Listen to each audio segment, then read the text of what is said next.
recognizing State Representative Molly Donahue. Thank you, Molly, for being here. State Representative Art Stade, thank you for being here.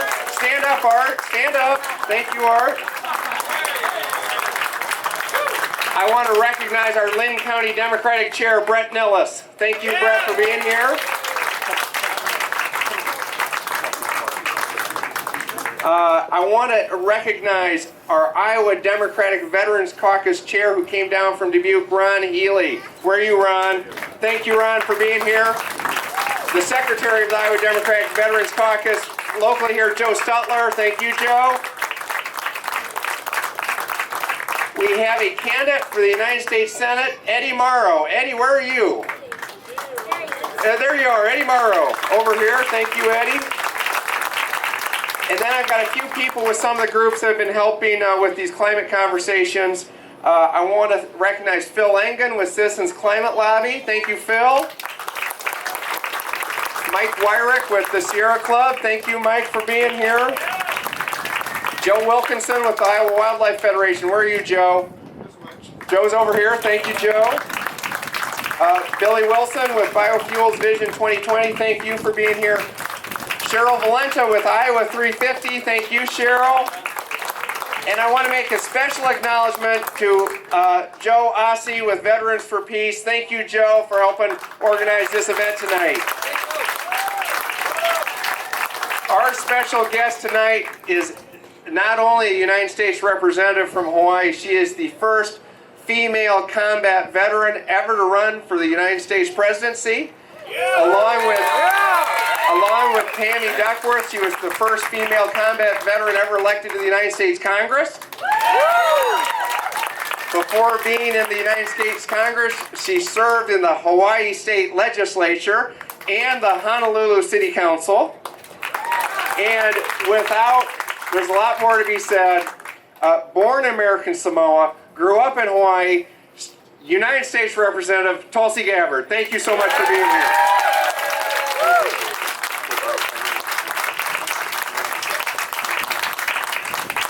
How about a round of applause for Ron? Thank you so much.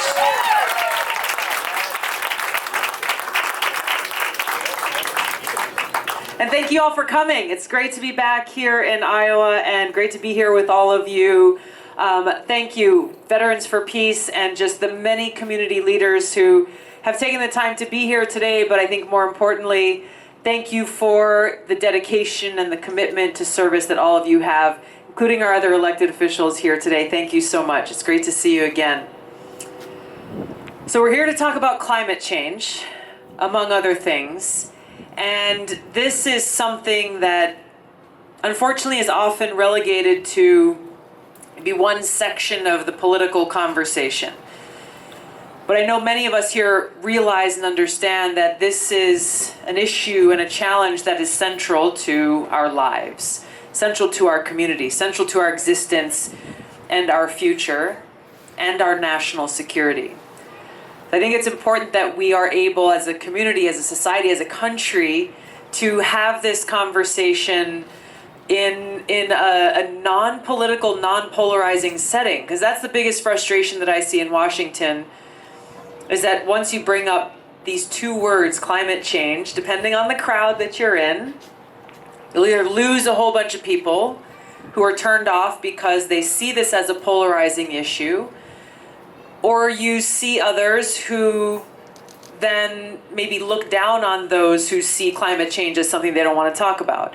Regardless, both sides are unfortunately, in many cases, drawing lines in the sand without actually breaking this down into what's real and what's important, how this impacts every single one of us. What it comes down to is protecting our environment, protecting our water, our land, our air, this planet that we call home, protecting our future. And how more central of an issue could that be to every single person in this country and every person on this planet? Really, this is central to our existence. So for me, this was something growing up in Hawaii, as the fourth of 5 kids, beautiful place, playground was in the ocean and the mountains and the outdoors. It was never like a political issue. I didn't have to be taught well, this is something you should really care about, because this is our home. You know, this is our backyard. This is where we spent most hours of the day. And so obviously, it would be important to me just as a person, even as a kid, to say, hey, we got to make sure we protect our home. We got to make sure that, you know, our oceans are kept clean. We don't have plastic debris killing marine life, contaminating our oceans. That we have a safe place. That our outdoor spaces, these precious natural resources we have, are preserved.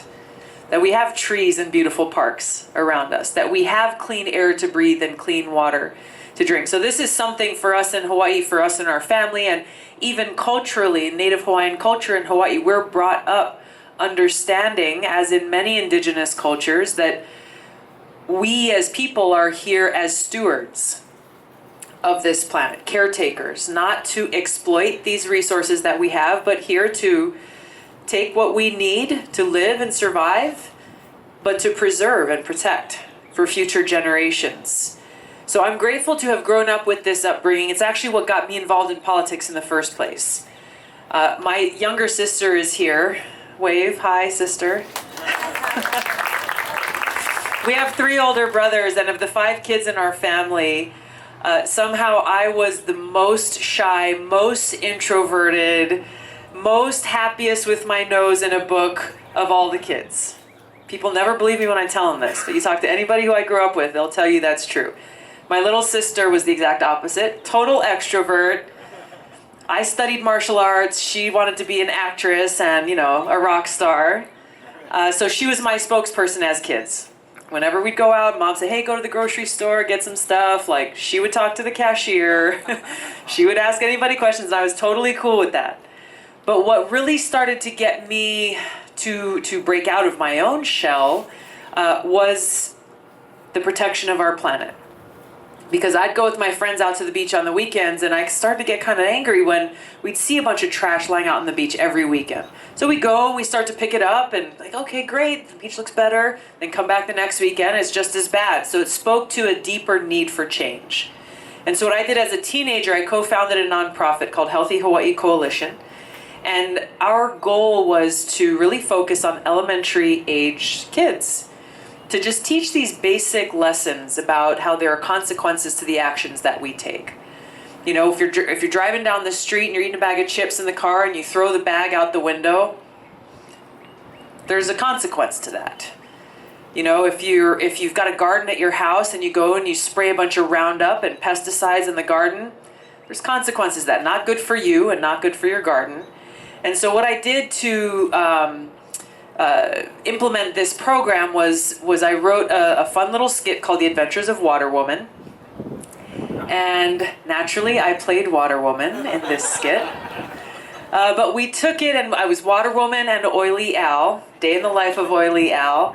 And it was so incredible because we had 2nd, 3rd, 4th grade kids who were all sitting on the ground looking at us with eager eyes, and Oily Al would go about his day starting to change the oil in his car. He's got this big bucket of dirty oil. He's about to pour it down the storm drain. Water Woman comes in at the nick of time and stops him and teaches him about why you don't want to do that, why it's not a good thing. And the really impactful thing that happened for me as we went through these visits to schools all across the state was just seeing that light bulb go off in these kids' eyes.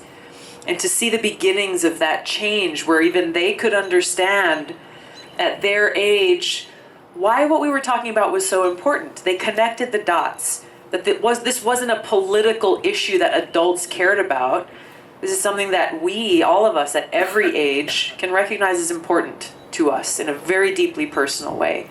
And so for me personally, that's what really began my own involvement in politics per se, but really just being an active part of trying to find solutions. It's why I ended up running for the State House of Representatives and later to try to implement a lot of these changes on the city council. We're there when we banned plastic bags in the city and county of Honolulu. Had a big impact, population close to 1 million people.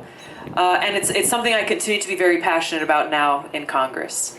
I introduced legislation last year called the Off Fossil Fuels Act, which is the most ambitious climate legislation that's been introduced in Congress that really lays out the framework. It lays out an actionable plan for us as a country to make this transition off of fossil fuels and the nearly $30 billion in annual subsidies that are still going to fossil fuel companies that are profiting like nothing else while taking taxpayer dollars out of our pockets, and instead redirect those resources and making the kinds of big and bold investments that we need to make in clean, renewable energy, in a 21st century green economy. Thinking about not only where we are today, but making these investments knowing that they will best serve our kids and their kids and their kids, generations to come. I think an important component to this is obviously making sure we have the jobs training, that we've got a workforce trained to work in this green energy economy. We're just at the Kirkwood Community College, and the senator here was kind enough to take us around and show us the great work that's being done literally to train a workforce that can get a job today, earn a living wage in a new green economy. An area that I think it's important for us to focus on that's not often addressed is agriculture, is how our agriculture system in this country and the farm bill that's passed every 5 years really benefits multinational corporations who perpetuate an agriculture system that heavily contributes to the carbon we're emitting in the atmosphere, that heavily contributes to this climate crisis that we're facing. When really, if we look at how we are prioritizing and incentivizing sustainable agriculture, regenerative agriculture, making it so that we have people who love farming, who've farmed for generations, are actually farming in a way that's good for them, good for the soil, and growing food for people in our communities to eat. There's an economic argument to be made, as well as the argument about how we invest in our people and our future. Whether we're talking about the transition from fossil fuels to clean renewable energy, or if we're talking about transitioning our farming away from monocrops and towards growing food in a way that will allow the soil to continue to prosper and allow us to continue to benefit from what's grown in that soil, there's an economic argument to be made every step of the way. The fossil fuel companies don't really want us to know that it's actually cheaper for us to be investing in and getting our energy from clean renewable energy, be from solar or from wind. Of course, they don't want us to know that because they're still getting money from us to subsidize their toxic industry.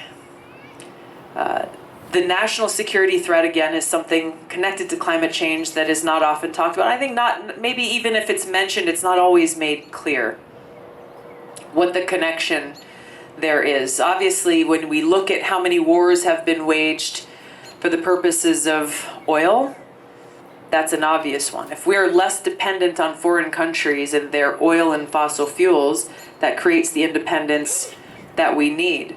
But another area that is a great vulnerability that we need to address is our electrical grid and our infrastructure, and how vulnerable it is to rogue actors or foreign actors, especially in this new battle space of cyber warfare, how vulnerable that infrastructure is to penetration or even being shut down, again, by a rogue entity or a foreign actor. So if we are focusing on empowering communities, getting solar panels on people's roofs, making it so that you are more self-sustainable, then you are lessening our reliance and lessening that vulnerability that we have. We saw just happen in New York just a few days ago, where half the city lost their power.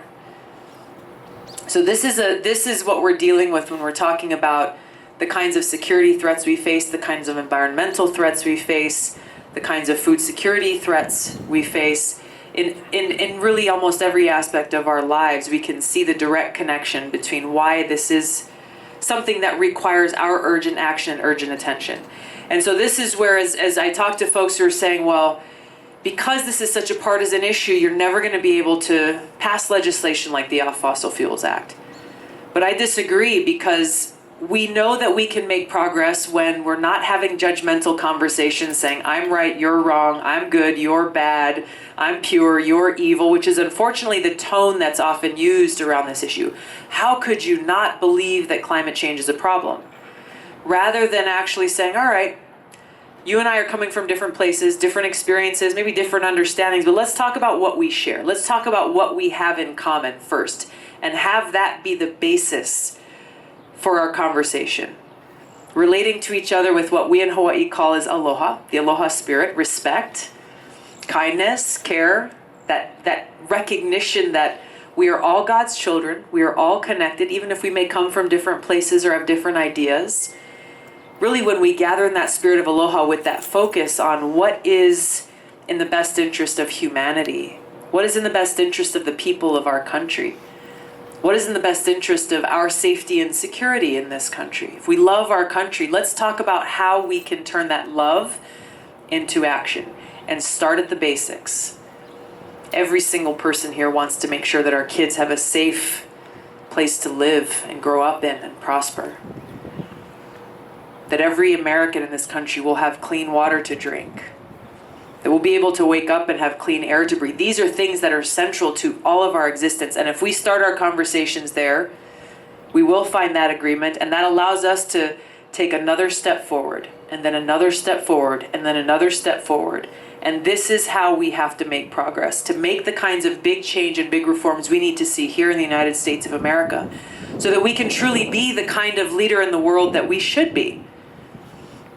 Setting the example through the reforms that we're making here about where we're investing our precious taxpayer dollars. What kinds of energy and agriculture are we incentivizing with our tax code, with our legislation? And then taking that example to the world, leading with a foreign policy that's based on cooperation, not conflict. Saying, while we may have differences with countries like China and areas like trade, this is an issue that affects us all. So let's work together. Let's talk about how we can collectively take action to address this global crisis, because that is what will be required. Yes, re-entering the Paris Accords is an important first step, but even those who were signatories then knew and recognized that it wasn't nearly enough. It wasn't nearly enough to meet the kinds of targets and the kind of timeline that we need to see in order to stop this threat in its tracks. So this is something that I'm very passionate about, and it speaks to the kind of leadership and the kind of change that I'll bring, not only to this issue, but the kind of leadership that will allow us to address this issue and bring about that change. And that leadership is one that is based on this love of our country and for our people, that will allow us to come together, that will allow us to build those bridges and heal those divisive wounds that have been stoked for so long by people seeking to divide us as a people for their own selfish interests, rather than recognizing that, yes, as a country, united we stand, divided we fall. United we stand, divided we fall. And standing united is how we bring about this positive change that serves every single person in this country. Standing united, we can overcome the hyper-partisanship and the divisiveness and the tension. Standing united, this is how we usher in a new century that promises this bright and prosperous future for everyone. Thank you so much. All right.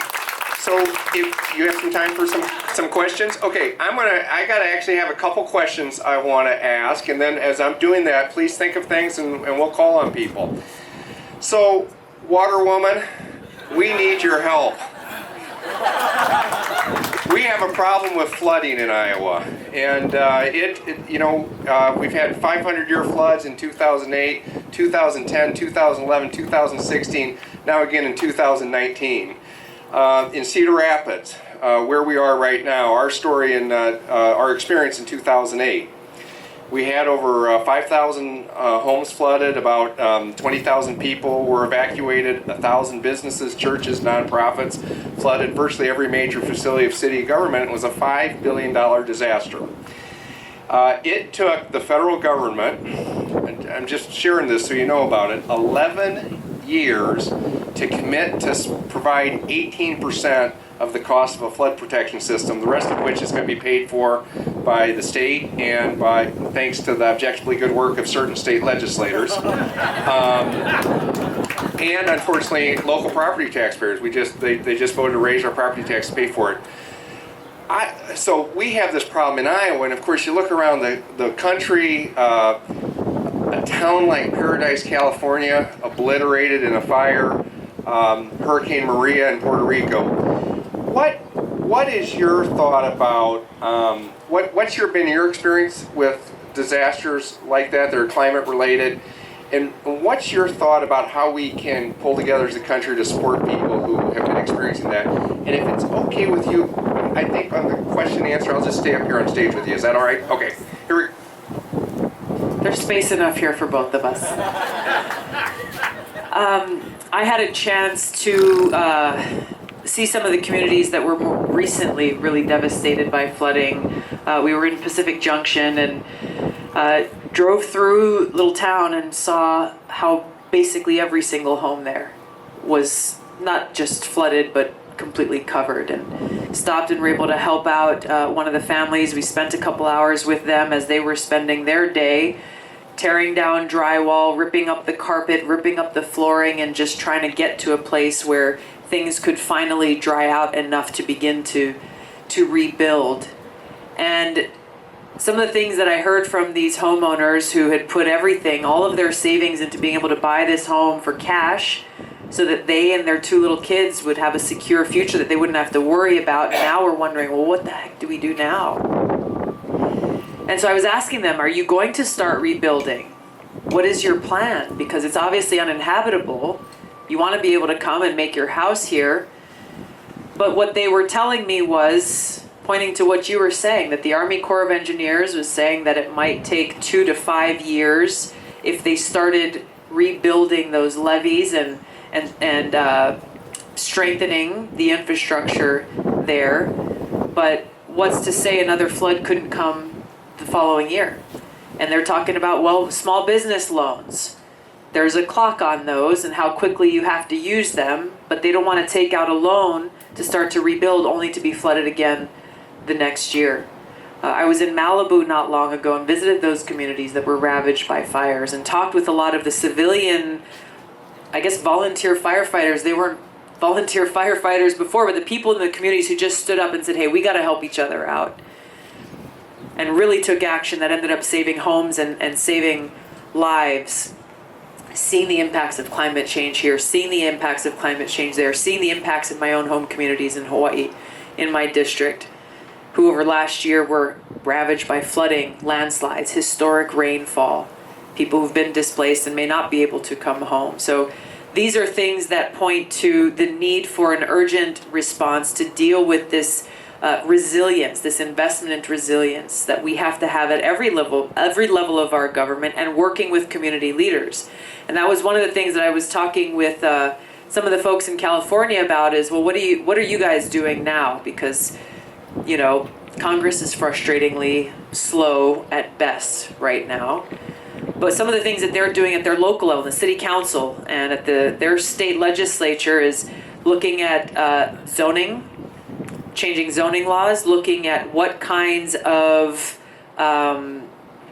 landscaping changes that they would need to see to try to prevent some of these fires from occurring, and working with homeowners associations and whatnot, incentivizing people to plant certain kinds of trees and plants in certain way that will help to prevent this from happening again. So this cannot be just a top-down approach. There needs to be that investment at the federal level in infrastructure that is so sorely needed in this country. There has to be that investment at the state and local level, but no one knows your communities like you do. And so being able to have that connectivity and that unity in response is essential. And I just want to add here, the question always is, well, how do you pay for these things? You're saying 18% came from the federal government. More should have come from the federal government. Far more should have come. Why is it that it was just 18%? Why is it that you are continually told, well, there's only a small slice of the pie of federal taxpayer dollars that can be allotted to you because, look, it's got to go across the whole country. However, what you're probably not being told is that as they're telling you, hey, you only get this little slice of the pie, we're sending $4 billion a month to Afghanistan. Now, not 5 years ago or 10 years ago or 15 years ago at the height of the war, right now. So your elected officials here, I'm sure, thinking, oh, wow, what could we do with $4 billion in our community to create that kind of climate resilience, to rebuild crumbling infrastructure, to make sure that our communities and our people are protected. I was with a conference of mayors a couple of weeks ago, and we were having this conversation about the cost of war, and it's why I talk about this everywhere I go. Yes, because as a veteran and a soldier, it's important to me personally, in a very personal way, as it is to all the veterans who are here. But there's a cost that's being paid for by every person in every community. And as we were talking, I told these mayors about this. We've spent over $6 trillion since 9/11 alone. Hard to wrap your head around what $6 trillion looks like. But okay, $4 billion just in Afghanistan. And immediately that clicked because they said, well, you know the community development block grant is, right? I mean, every local community in the country knows and depends on this block grant that comes every year from the federal government that you can use to pay for the things you need most. When I was on the city council, a lot of times it was to our first responders. We needed new fire trucks. Our police officers needed new radios. Or we had to deal with a park that was crumbling. Things that were urgently needed in our community. $4 billion a month in Afghanistan. $3 billion a year that has to be split up by every county and city in the country for this community block grant. It ain't right. It ain't right. It speaks to the screwed up priorities that we've had for far too long and the actual cost that is being paid for by every single American in this country. It's why when reporters ask me, well, why do you always talk about foreign policy? You sound like a one-issue candidate. No. It's because unless we deal with how much of our taxpayer dollars are being drained to pay for these wasteful regime change wars, unless we deal with that, everything else we're talking about, healthcare, infrastructure, environment, education, economy, jobs, it's all an empty promise because we won't have the resources we need to invest in our people and our communities and our future. Thank you. Hey, Steve, do we have another mic? Do we? Oh, great. So I'm going to ask one more question, and then we'll get to the audience questions. Obviously, one of the things that's unique about you in this race, well, not totally unique. I mean, there are a couple others, but you are a combat veteran, and thank you for your service, and welcome to Veterans Memorial Park here. Yeah, it's a beautiful spot. And so thank you for that. First of all, I'd like to just hear a little bit more about what your experience has been, and obviously you continue to serve, so thank you for that. But what have you seen around the world in terms of the destabilizing influence of some of these climate-related disasters? And you know, I was speaking once about climate change, and somebody challenged me to look at the roots of the Syrian crisis, for example. But what have you seen around the world, and how does that inform what you would do as president?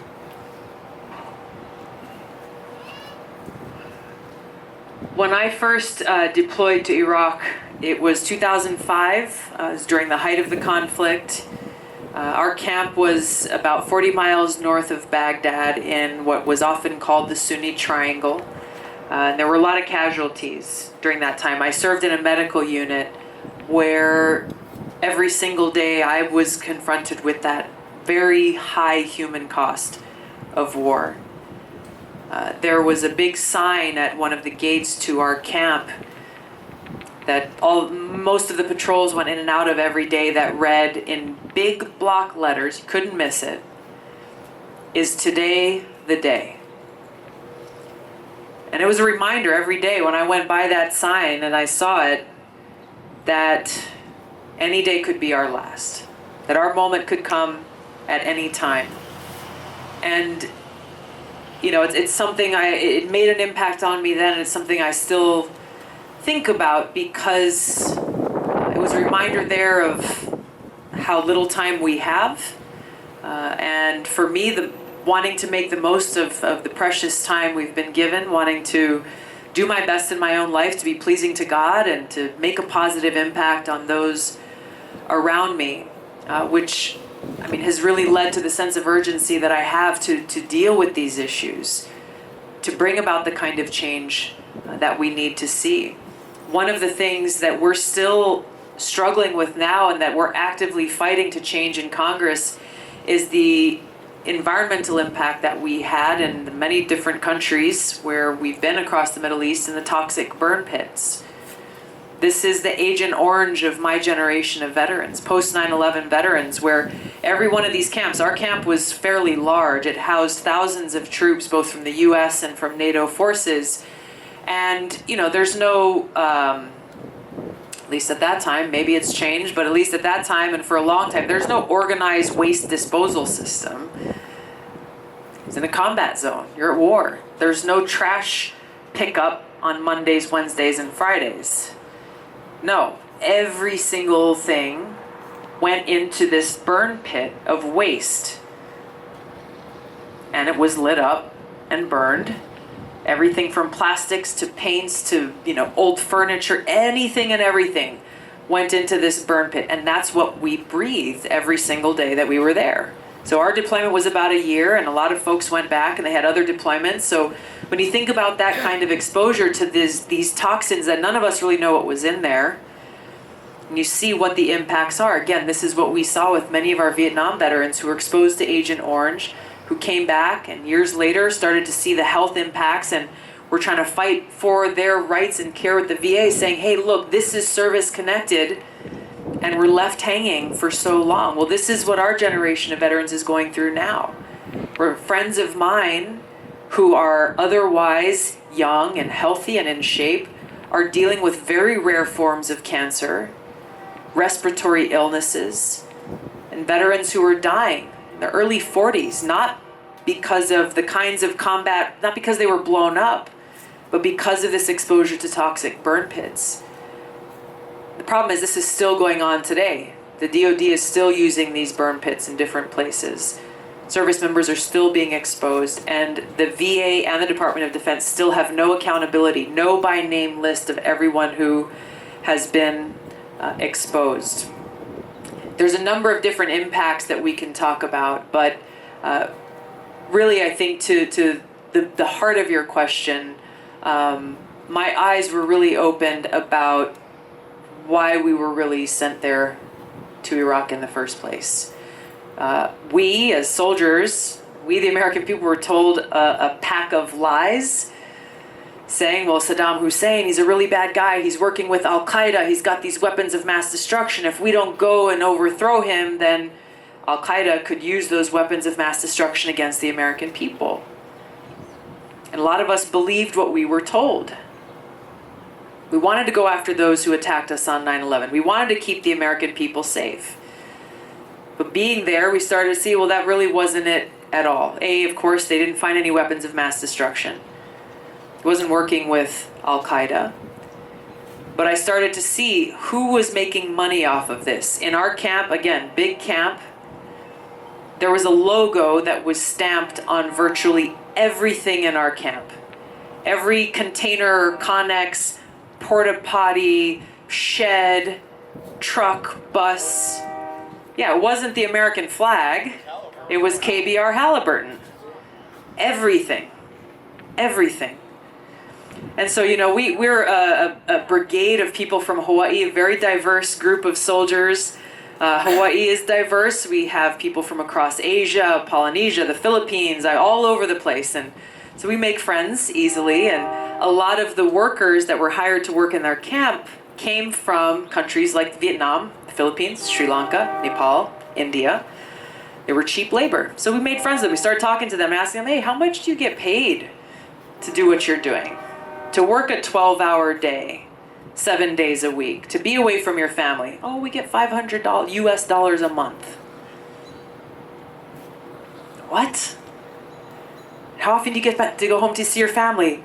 Well, if we're lucky, maybe once a year, but usually it's once every 2 years. And we started asking, and the contractors, people who were managing the contracts, we go into the chow hall, you have hot breakfast, you have cereal and whatever. If I go into the chow hall and get a bowl of cereal, it doesn't matter what I eat, we taxpayers paid KBR Halliburton $30. $30 for every single meal, for every single soldier, and they served 4 meals a day in that chow hall. I didn't eat 4 meals a day, just letting you know. But seriously, it really highlighted how leaders from both political parties, Democrats and Republicans, have been influenced by the foreign policy establishment and the military-industrial complex and those who profit off of these continuous and wasteful and counterproductive regime change wars that are counter to our interests, that are counter to our national security, that make us less safe, that cause more damage and destruction and death in the countries where we wage these wars, that cause our veterans to come home, dealing with visible and invisible wounds that stayed with them for so long, and that make it so that we do not have the resources we need for our communities, to strengthen our communities, to invest in our kids, to invest in our economy. The cost and the reach goes very far. Those who have benefited from this state of perpetual regime change war have profited well. But I'm running for president to bring about a change to this, to bring about the kind of leadership where I can walk into the Oval Office on day one, prepared and ready and equipped to do that job of president and commander-in-chief. With each of you knowing and trusting that given the experience I bring and the conviction that I have, I will not bend to the influence of the foreign policy establishment. I will not bend to the influence of the military-industrial complex and the defense contractors who are making so much money off of these wars. I will not bend to the uniforms who will come in and say we should do this or we should do that, no matter how many stars are on their shoulder, because I know exactly what my mission is and who I serve and whose interests are at the forefront of the decisions that we are making.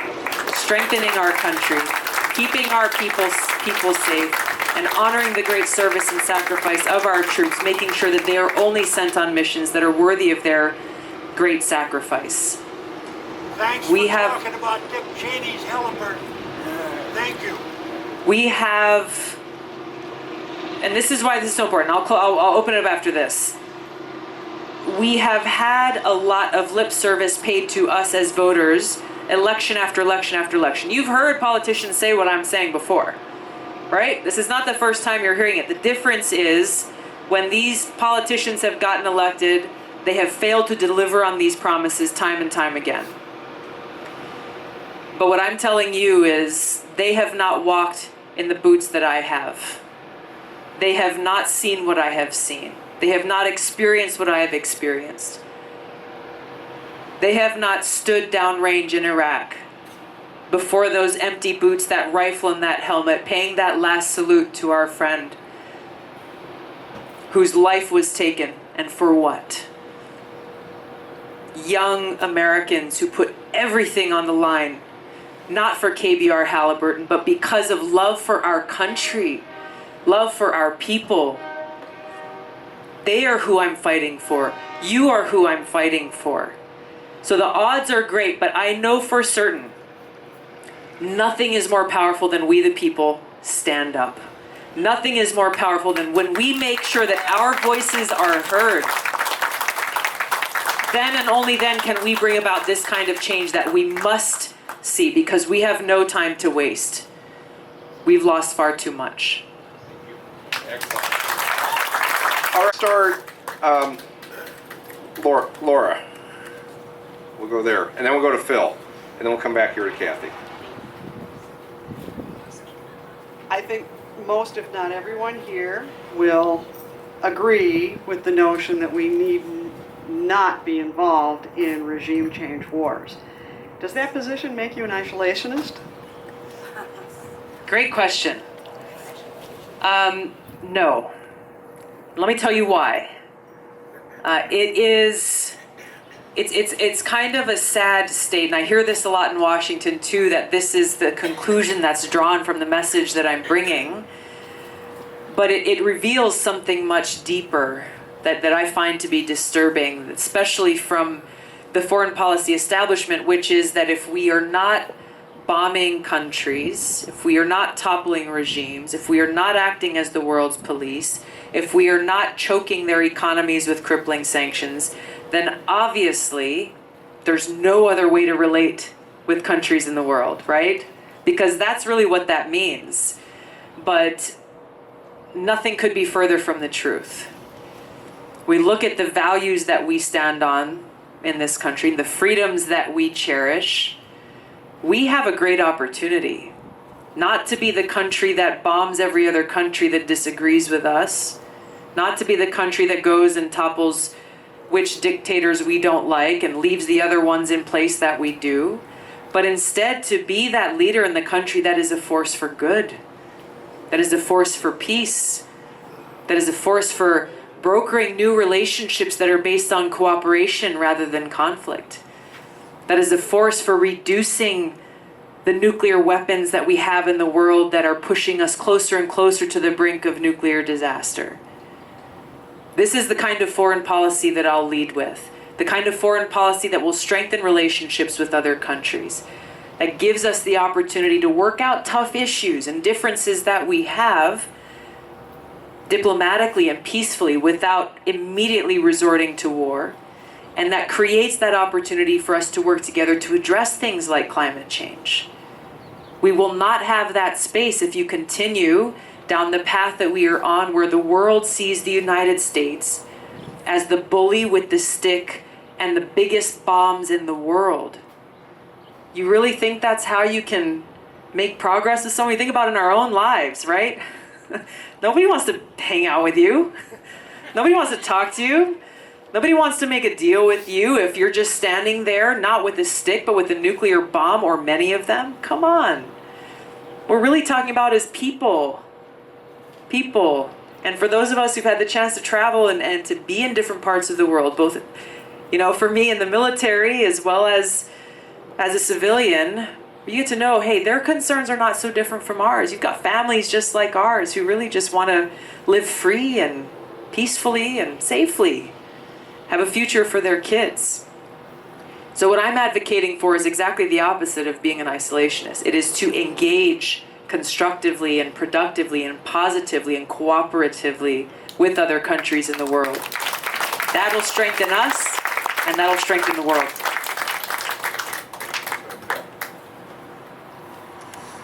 Hi, my name is Phil Engen. I'm with Citizens Climate Lobby. Awesome.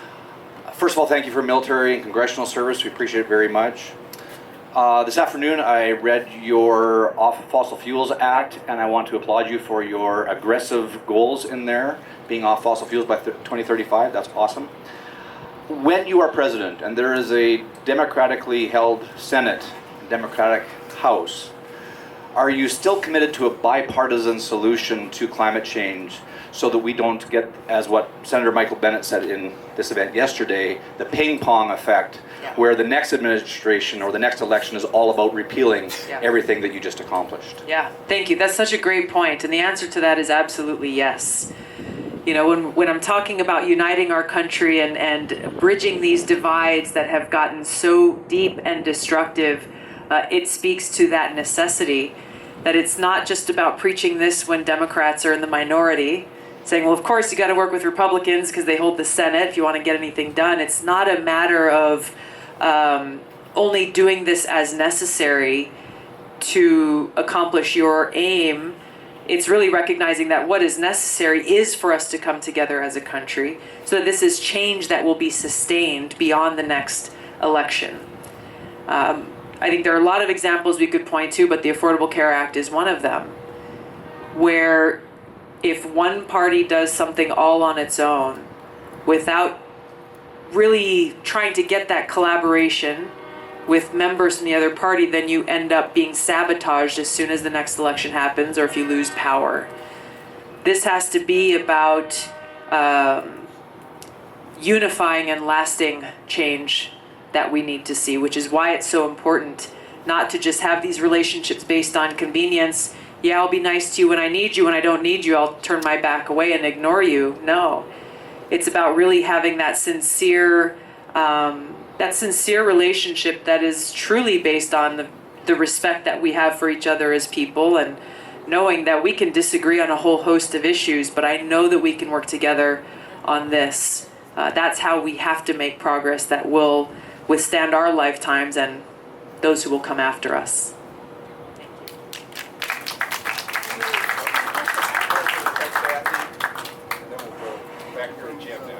you. Here you go.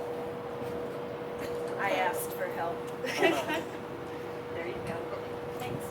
Hi, Tulsi. Saw you this afternoon. Yes, nice to see you again. Thank you for your service. Thank you. I'm with Save the Children Action Network, and our main goal on everything we do is birth through 5. And this afternoon I was able to talk to you about early childhood. I'm going to switch it up tonight and ask you what you would do as president to stop the war on children, basically at our border and in other countries where schools, which are considered off limit, are being attacked and bombed. These are safe places. It's a worldwide agreement, yet it's happening now. What steps would you take to eliminate that?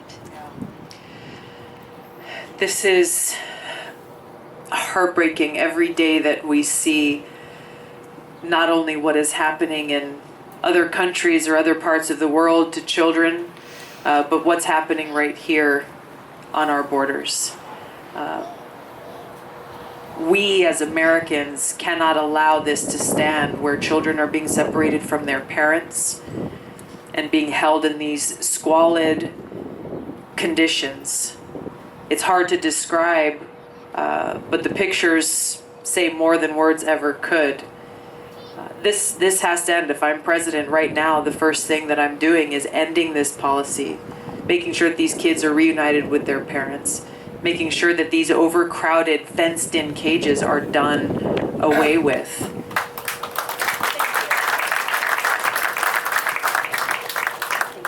I think it's important as we deal with these immediate challenges that we continue to be reminded about how our immigration system has to be completely reformed.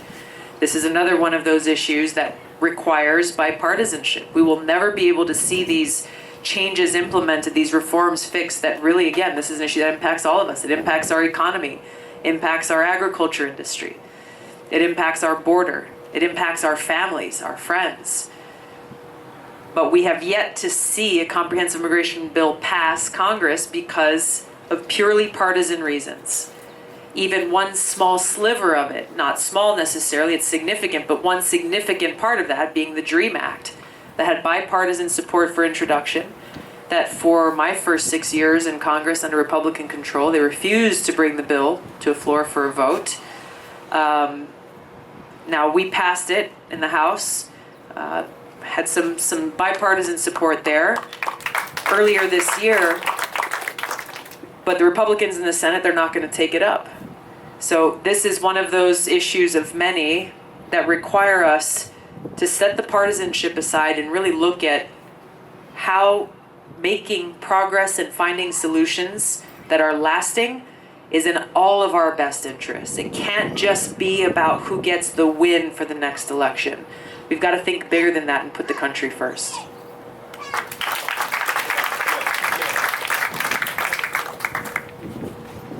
Hi, it's an honor to talk to you. So the U.S. is spending around $1 trillion to modernize our nuclear weapons. We've withdrawn from the INF. There's transfer of technology apparently to Saudi Arabia. What would you do about nuclear proliferation? Thank you. This is another one that hits close to home. As I don't know if you can raise your hands. How many of you saw in the news what happened to us in Hawaii last year when we got that text alert on our phones early one Saturday morning? Was she really? Wow. Rob said his sister was in Hawaii when that happened. And I don't exactly, it was terrifying. It was absolutely terrifying getting that message saying incoming missile inbound to Hawaii, seek immediate shelter, this is not a drill. And so that's what people started to do. Immediately they thought, oh my God, we have just minutes to live. Where do we go? Where are the kids? Where's mom and dad? Where's everybody at? Where do we go? Where do we find shelter? And friends of mine, the National Guard, who got in their cars and driving as fast as humanly possible to try to get to their family, seek immediate shelter. There's no shelter. There is no shelter. That was the horrible hoax that all of this really is we're in a situation now where, as you explained, Jim, is that right? As you explained, we're leaders in this country are escalating tensions with nuclear armed countries. Trump has torn up the INF treaty. It's kicked off a new nuclear arms race, is pushing to build these low-yield tactical nuclear weapons that are smaller but more powerful and more easy to use, therefore making us less safe, making the world less safe, making it easier for this spark. And all it will take is a spark that will kick off a nuclear war in which there is no winner. There is no winner. You don't win a nuclear war. It's about how many people end up getting completely obliterated, and ultimately how our planet will be decimated. And this is, again, how our leaders have failed us. Not telling us, okay, well, you'll have the folks who are immediately incinerated by the blast, but then what about the nuclear winter that follows? That literally kills all of life. All of life. This is the existential threat that we face. So for me, going through that experience in Hawaii, seeing how our leaders have not spent hundreds of trillions of dollars building underground cities for us all to live in because they've created this threat. That hasn't happened. Maybe they've got bunkers and they're, somewhere they can go and live for a year, wait for the nuclear winter to end. But meanwhile, the rest of us are done for.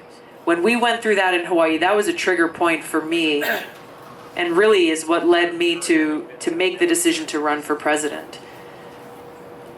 Because I know that it requires a leader who's leading with courage and building the kind of foreign policy I'm talking about that will enable us to de-escalate these tensions and have the kinds of meetings and conversations and negotiations that JFK had with Khrushchev, that Reagan had with Gorbachev, recognizing that, hey, it is in our mutual interest as countries and leaders in this planet to reduce the numbers of nuclear weapons, to work towards non-proliferation, to bring more countries into the fold. Yes, the INF treaty needed to be strengthened. Let's work on strengthening it. Don't throw it up and throw it in the trash can. Strengthen it. Fix the issues with Russia. Try to bring China into it. Make this something that's bigger and better for everybody, rather than something that is immediately making us less safe. This is an urgent issue. This is a serious priority and is central to this issue of the cost of war that we're talking about and our very future. Oh, yes. Rob's saying the Iran nuclear deal is directly tied to this in, Trump's faulty decision at best to tear up the Iran nuclear deal and now put us in a position where he and his chicken hawk cabinet like John Bolton and Mike Pompeo and others have created a situation where we are on the brink of war with Iran. And again, as we're talking about people who are making these decisions for their own selfish political interests or whatever it is without considering the cost and the impact and who pays the price, and the fact that we know for sure that if we go to war with Iran, it will be far more costly and devastating than anything we saw in the Iraq War. The Iraq War will be a cakewalk compared to what we would see if we go to war with Iran, because it wouldn't just be contained in Iran. It would turn into a regional war involving all these other countries in the region, costing us countless more American lives, taking the lives of so many more people in the region, exacerbating an already terrible refugee crisis in the Middle East. What to speak of how much more money would be coming out of our pockets. This is why it's so important for us, Trump, now, we don't have time to waste, to swallow his pride, get back into the Iran nuclear deal, get Iran back into the nuclear deal, get back into this global consensus that we have, and work towards peace. Find a diplomatic way to resolve the differences that we have with Iran. We can and we must do that without having war and crippling economic sanctions be our first choice, which is what he's done. Let's come here to Joe and then Billy. Thank you very much. Joshua Castillo is one of our Cedar Rapids veterans that died from a burn pit. Now, the biggest single polluter in the world is the Pentagon. All you got to do is add up the numbers and you can Have no business being. That will have a huge impact on reducing the footprint that we have in the world. And number two, looking at the investments that we are making within our military infrastructure and making sure that just as we want to and need to do this within our own communities, those investments need to be looked at in a clean, renewable, green energy way. There are advancements that are being made in this regard already. Many of them were halted when this administration took over. Even though we had already made tremendous investment, most of these efforts within the Pentagon were just completely turned off. The funding was stopped towards anything that had to do with more clean energy fuel for our military equipment, trucks, planes, and so forth. This is something that we've got to get back on track. We've already made so much progress and is essential for us to make sure that, again, we are leading the world and making the right kind of change we need to see.